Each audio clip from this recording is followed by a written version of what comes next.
بسم الله الرحمن الرحیم. یا من ارجوه لکل خیر. الهی به امید تو، نه به امید خلق روزگار. سلام مردم، بنده های خوب خدا، هم نفس یاد خدا. الهی که حالتون خوب باشه، سلامت و تندرست باشید.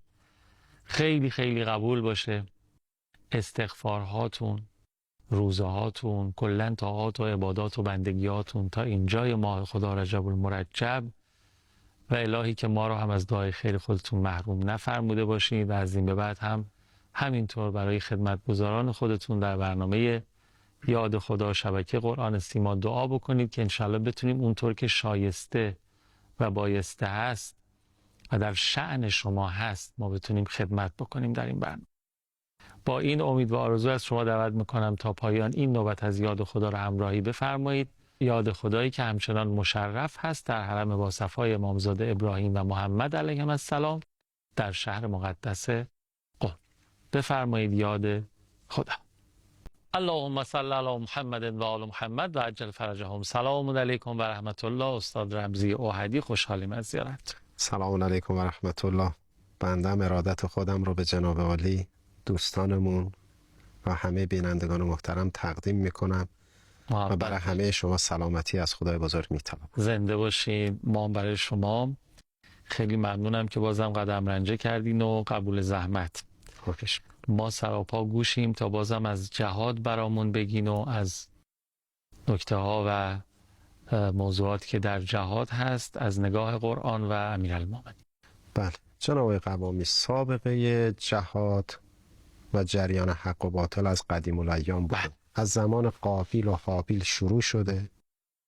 تو آیه 146 سوره مبارکه آل عمران هم به این قدیمی بودن این جهاد و جنگ بین حق و باطل هم اشاره شده و که ای من نبی قاتل معه ربیون کثیر.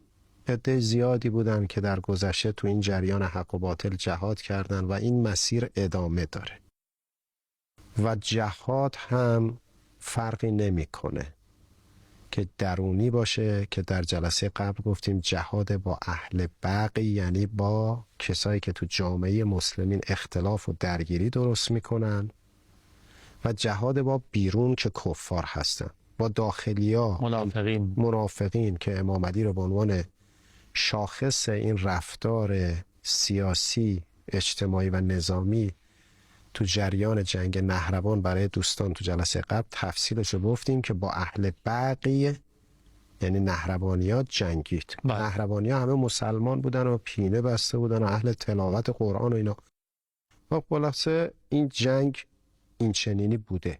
امام علی علیه السلام در ارتباط با به اصطلاح جهاد یه نکته لطیفی از ایشون نقل شده که قیس غلام حضرت بوده. میگه که تو جنگ صفین بعد از اینکه نماز مغرب رو خوندیم کنار کوهی بودیم، دیدیم یک پیرمردی مجسم شد جلوی امیرالمؤمنین صلوات الله علیه و به امیرالمؤمنین علی علیه السلام عرض کرد آقا. حضرت فرمودن بله. گفت آقا اینایی که دارن با شما می جنگن اگر بدونن چه عذابی و چه بلایی به سر خودشون دارن در میارن، هر آینه دست از جنگ میکشیدن. و اینایی که در کنار شما دارن جهاد میکنن اگر میدونستن چه پاداش و جزایی منتظر اینا هست، حاضر بودن که بند وجودشون و گوشت تنشون رو با قیچی تکه تکه کنن، اون پاداشایی که به جهادگر قراره بدن. پس ببینید این جایگاه بلند جهاد. در قرآن کریم 4 نوع جهاد مطرحه. یکی جهاد با نفسمونه که در سوره شمس اومده. یکی جهاد با مال که همین عزیزانی که الان دارن به جبهه لبنان کمک مالی میکنن. مکررم در قرآن اومده جاهدوا فی سبیل الله به اموال و انفس. تازه اموال اوله. بله اموال انفس. 2-3 مورد هست که اول انفسه ولی بقیه بیشتر جاها من یه بار نگاه کردم اموال. بله. هم خیلی نکته قابل تأمل. یه بار بررسی میکردم دیدم 2 مورد یا 3 مورد بحث انفس اول، مال بعده، ولی تقریبا در 12 تاش اموال اول اومده. یکی جهاد با ماله، یکی جهاد با جانه که خب میرن جبهه شهید، یکی دیگه جهاد تبیین و تبلیغه که این خیلی اهمیت داره. تو قرآن هم آیه داریم برای جهاد تبیین و تبلیغ. آیه 52 سوره مبارکه فرقان، خداوند به رسول الله صلی الله علیه و سلم میفرمایند که جهاد کن جهادن کبیرا، یعنی جهاد خیلی بزرگ.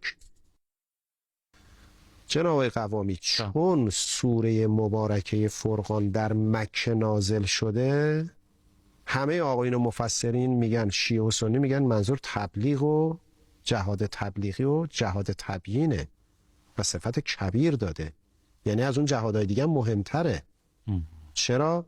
چون اگر این نباشه شما مالتو نمیدی، تبیین میکنی، مردم رغبت پیدا میکنن. وقتی شما تبلیغ بکنی مردم میرن جبهه. وقتی شما تبلیغ کنی، توضیح بدی، طرف میفهمه جهاد با نفس یعنی چی.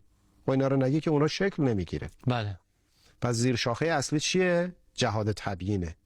تو تمام اون سه تا جهاد دیگه ریشه به جهاد تبلیغی برمیگرده. و این آیه 52 سوره مبارکه فرقان چرا بحث جهادن کبیرا رو ما اینجا میگیم جهاد تبلیغیه؟ چون سوره فرقان تو مکه نازل شده. پیغمبر در مکه نیروی نظامی نداشته که بخواد جنگ نظامی بکنه. پیغمبر تو مکه چیکار میکرده؟ تبلیغ میکرد. پس ما در ارتباط با جهاد تبلیغی تو قرآن آیه داریم و با صفت کبیرا اومده، یعنی خیلی بزرگ. حالا اگر جهاد تبلیغی و تبیینی نباشه، اون جهاد با نفس پیش نمیاد، جهاد تو میدان هم پیش نمیاد، جهاد با مال هم پیش نمیاد. حالا جهاد بابی از بابهای بهشته که برای اون کسی که جهاد میکنه اون در مخصوصیه، یعنی عزت ابدی.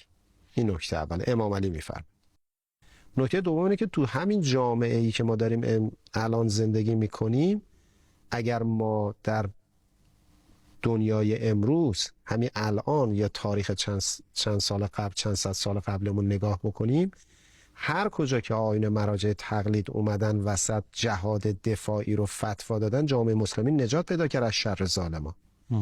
1911 قاصد محمد کاظم یزدی صاحب کتاب عروة الوثقی که یک کتاب فقهی است، ایشون هم از استوانه‌های علم فقاهت بودن. بله البته ایشون کتابای دیگه هم داره، ولی عروة الوثقی شو دیگه همه آقایون طلبه میشناسن و مرحوم شیخ عباس قمی هم چند جلدش رو ترجمه کردن. حالا کاری ندارم. مرحوم قاصد محمد کاظم یزدی 1911 میلادی فتوای مقابله با نیروهای نظامی ایتالیایی رو داد. چرا؟ چون ایتالیا حمله کرد به سرزمین لیبی رو نجات داد. آقا جهاد اینه، حریم جامعه حفظ میشه، هتک نمیشه. حالا برمیگردیم به این فرمایش مولا علی صلوات الله علیه. آقا اگر جامعه مسلمین جهاد درش نباشه، شما باید آماده این باشی که لباس خاری و مذلت و بیچارگی رو تن کنی. دوباره انگلیس حمله کرد، همه عراق فعلی. بله. قاصد محمد تقی شیرازی فتوای جهاد داد. چند تا از آقایون مراجع تقلید اسلحه دست گرفتن رفتن. بله خودشون فرزندان. بله. مرحوم آقای عراقی، نه مرحوم شیخ محمد علی عراقی، یا آقای دیگه بودن از علمای عراق که تفسیری دارن که این تفسیرشون رو تو میدون جنگ نوشتن.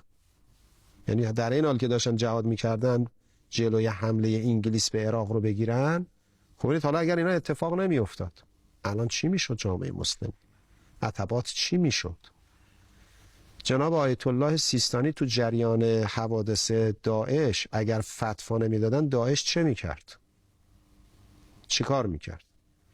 بعضیا میگن آقا ما برای چی باید تو لبنان بجنگیم؟ دیدید آقا شما وقتی میری تلفن عمومی میخوای زنگ بزنی، یه مقدار عقب‌تر وای میسی، یه حریمی قائلی.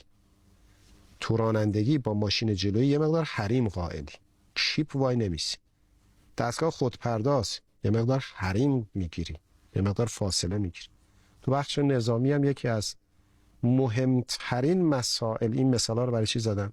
یکی از مهمترین مسائل تو مسائل نظامی اینه که شما حریم برای خودت ایجاد کنی. بله.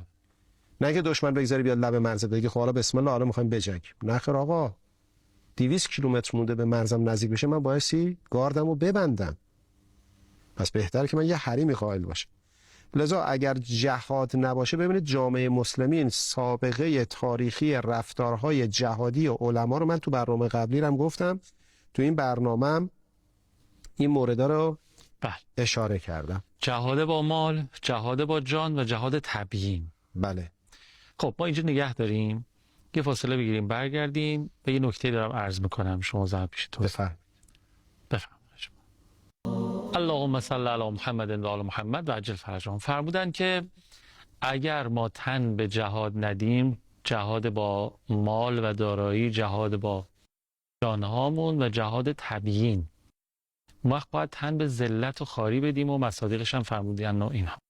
این نکته به ذهنم میاد، به نظرم میاد که حالا جهاد که شیوه های مختلفی داره، نظامی، جهاد اقتصادی، جهاد تبیین و اینها که فرمودین، بر حسب زمان، شرایط، اقتضاعات، محدودیت های هر فرد انتخاب میشه ظاهرا. مثلا مثال میخوام بزنم، در شرایط بعد از رحلت نبی مکرم اسلام، اون چه که موضوعیت داره از بین این جهادها، جهاد تبیینه که پرچمدارش میشه حضرت زهرا. بله همینطور. درسته؟ بله. که اونجا میبینن که خب باید ورود بکنن، تبیین بکنن، آگاه سازی بکنن تا اون بقی خیلی بخواد جون بگیره، تا پایه های اسلام عزیز ورود میکنن. حالا اینجا هم تو دور زمانه فعلی ما بر حسب شرایط، زمان، مکان، محدودیت ها، انسان ها، جایگاه ها، زن بودن، مرد بودن، این انواع جهاد تقسیم میشه ظاهراً.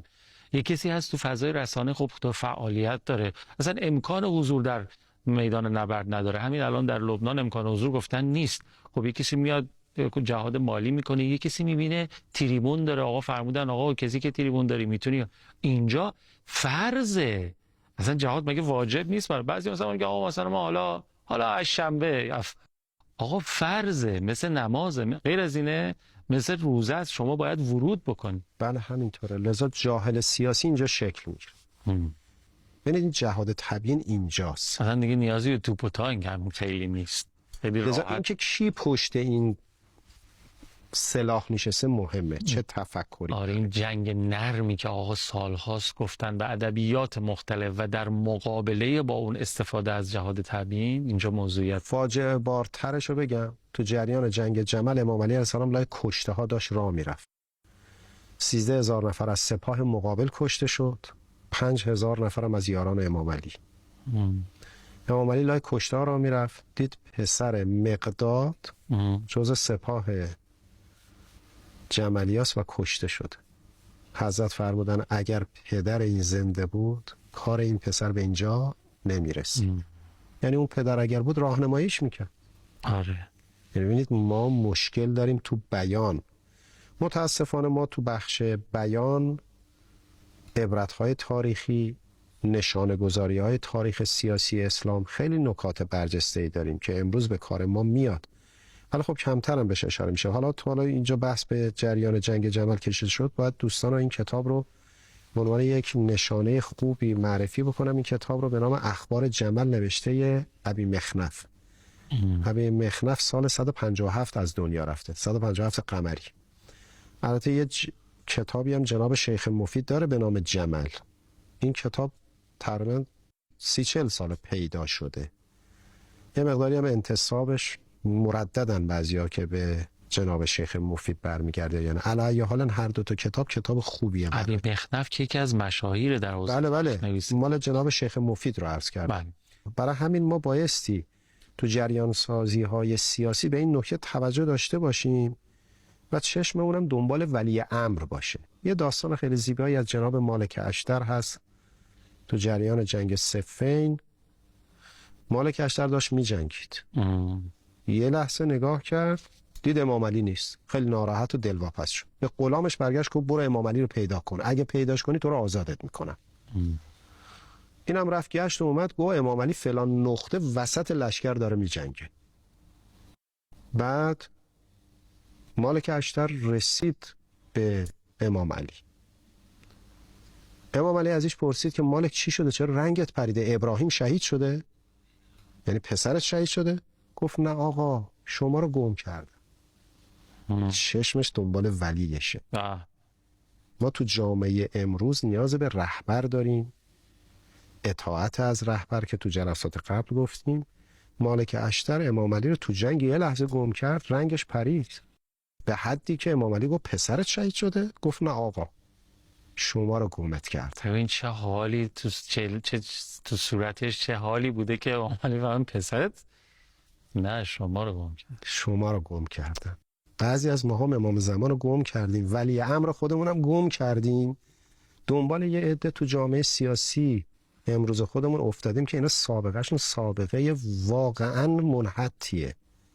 یعنی ما میبینیم اینا خیرخواه ملت نیستن، دیدیم به ملت رحم نکردن. لذا اگر کسی هوشیاری سیاسی نداشته باشه تمام ظرفیتاش از بین میره. ببینید علمش، مالش، جانش رو جایی خرج میکنه جناب قوامی که نباید خرج کنه، تو جریان باطل داره خرج میکنه. و ما به این میگیم جاهل سیاسی. جاهل سیاسی یعنی چی؟ جاهل سیاسی یعنی نمیتونه حق رو تشخیص بده، بعد اون موقع میره تمام ظرفیت‌های خودش رو در اختیار جریان باطل قرار میده، خودش رو میچسبونه به فلان بافت سیاسی. خب تو یه عمر دنبال یه جریان سیاسی بودی که بعدها یا متوجه میشی یا متوجه نمیشی. خسارت دنیا و آخره. چرا گم کردی امامت رو؟ چرا مثل مالک رو گفت آقا من شما رو گمت کردم، رهبر و پیشوای خودت رو گم کردی؟ جناب قهرمان ملیمون آقای شهید سلیمانی به ما چه پیغام داد؟ رضوان الله. گفت آقا گوشتون به دهن رهبری باشه. حضرت آیت الله حسن زاده آملی با اون همه تألیفات و مکاشفات گفته گوشتون به دهن ایشون باشه، چون که ایشان گوششون به دهان امام زمان. اینا دیگه مورد وثوق ما هم دیگه. بله. دیگه ما به اینا که نمیتونیم شک بکنیم که یک عمر منزه و زیبا زندگی کردن، به شما هم دارن توجه میدن که آقا کجا برو، نری تمام ظرفیتات میشه باطل. لذا اونایی که تو جنگ جمل اومدن بعد از این که کشته شدن، امام علی به جنازه هاشون نماز خوند چون مسلمان جاهل بود. اما حضرت امیر صلوات الله علیه به کشته های صفن مال دشمن نماز نخوند. خب حالا من هوشیاری سیاسی ندارم، اول نهج البلاغه ترجیبند کلمات امام علیه السلام، همون 30-40 تا خطبه اول، رکن گفتاری حضرت مولا امیرالمومنین، ترجیبند کلمات امیرالمومنین حول همینه که آقا شما آدمایی هستید که بگو جاهل سیاسی هستید، هر چقدر من به شما میگم تکون نمیخورید.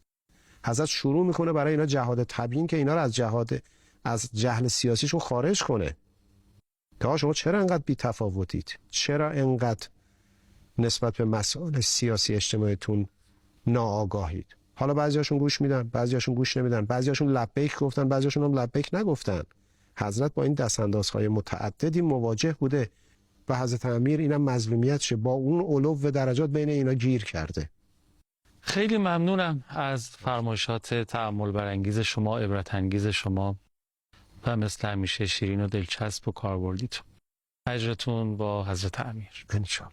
هوامی نداریم. سلامتی وجودتون. زنده باشید. همینطور شما. علی زیبایی هر سرنوشت است، اگر الگو شود عالم بهشت است. یا حق. خداحافظ.